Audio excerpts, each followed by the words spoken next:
is up, my geeks and freaks? Big girl Geek here with a brand new review.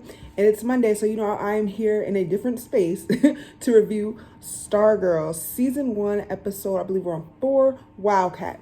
So, was it a geek or was that episode weak? Y'all already know what time it is. Let's get into it. Okay, so we are on episode 4 already. I feel like this is just going by so quick this season already. It's like maybe I want to say 18 episodes, something like that. Don't quote me. I don't know the exact number of episodes. Sorry about that. But it's going by. I can't believe we're already on episode 4. And so much is happening.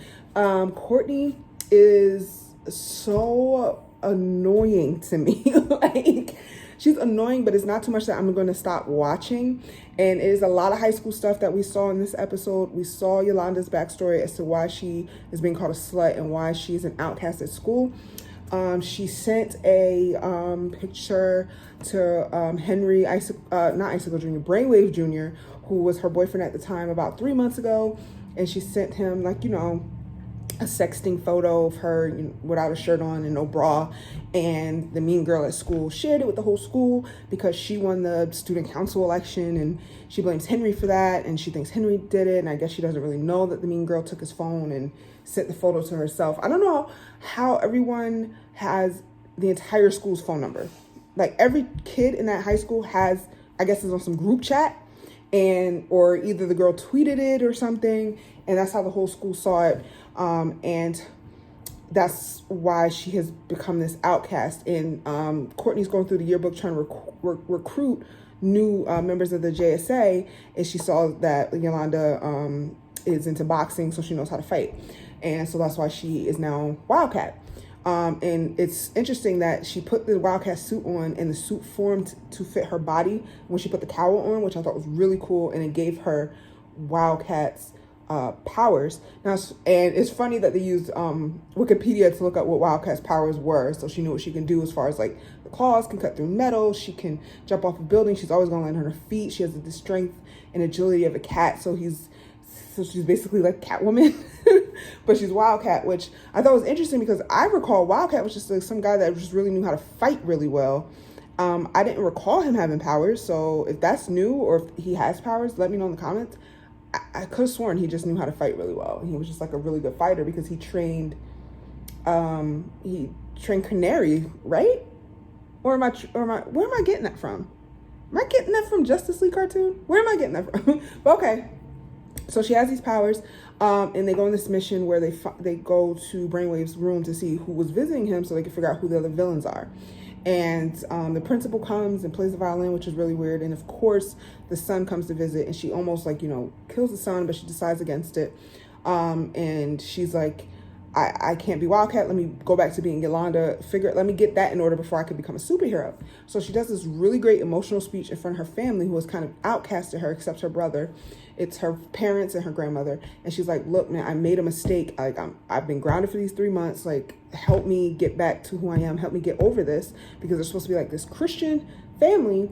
And the parents are just like, no. I feel like the grandmother kind of wants to be like, okay, this is enough. And the brother is just completely over it. He's like, stop treating her like that. Just stop. And the parents are still like, no, you shamed yourself. You shamed your family. Very Christian of you, I guess. But I mean, I felt so bad for her in that moment. She's a great actress. I think the girl's a better actress than Courtney, actually. Maybe because Courtney was supposed to have an emotional scene when the boy died. And was she crying? I don't know. It's just, oh gosh, this girl is just annoying me. With that happy go, blonde moments. I don't know. But I still like the show, and it's still enough for me to watch the other characters.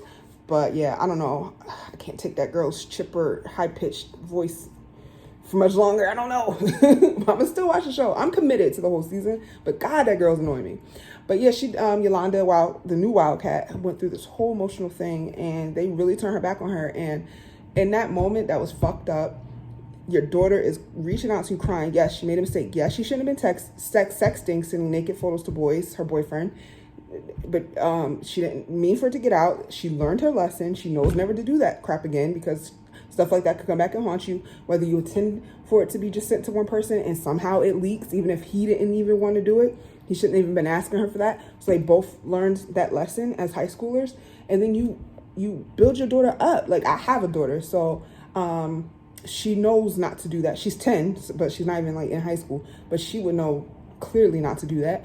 And if she did make that mistake in that moment because she's so starry-eyed in love with some boy, then, you know, you face the consequences, but then you pick her back up and you make sure she's not shamed. The girl is like wearing oversized sweater. She's like holding herself like this. She's like covering her. So she's so ashamed of her body. And that's not what you do at that age. And like, as her mother, the lady that's her mother, I can't believe she isn't helping her. I can understand the father takes some time for the father to get over it, but the mother, and like I said, I feel like the grandmother wants to say something, but it's really not the grandma's place. The parents handle, it's the parents. Like, the grandmother could say something to the parents, but she can't in that moment overstep the parents and be like, this is what you need to do. She can pull the parents aside privately and be like, all right, here's what I think you should handle, how I think you should handle the situation, and you take it or leave it. And yeah, I mean, as a mother, I feel like the mom, it looked like she was about to say something, but then she was like, you can never be your old self, you shame this family. And I'm like, come on, man, that's your daughter, your teenage daughter reaching out to you. Now she's going out, sneaking out over all types of the night to be a superhero because you won't bring her back in and just guide her and just tell her, okay, we forgive you, what you did was horrible, but, you know, come back to church, let's get this family unit back together.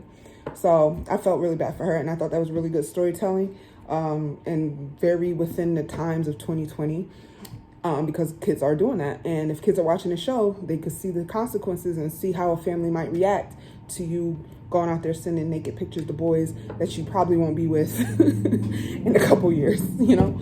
So the other girl who's going to be our man, I think, she saw Stargirl flying up. She saw Yolanda climbing up the wall, and she said Yolanda. She knows who Yolanda is. She probably doesn't know that Courtney is Stargirl. So next episode, they're going to get her and Dr. Midnight together to join the team. Pat is going to flip out. Pat had a side story where the mother of the wizard, the wife of the wizard and Wizard Jr., was leaving the town, and she's like, you know, don't trust the town. He didn't have a heart attack, and next thing you know, her car was in an accident. So someone, Icicle, I guess, killed her, and Pat is on to something. He's got his own little mystery going on there. He's gonna flip out when when he finds out that Courtney done gave away all of the costumes and picked new heroes. But I mean, poor Pat gonna be run over by these kids. But I'm enjoying the episode. It definitely was a geek for me. What did you think? Let me know in the comments. As always, I can't wait to discuss with you. Until next video, I'm out of here. Big Girl Geek out. Peace. Hey, where are you going? You just watched a cool video. Subscribe.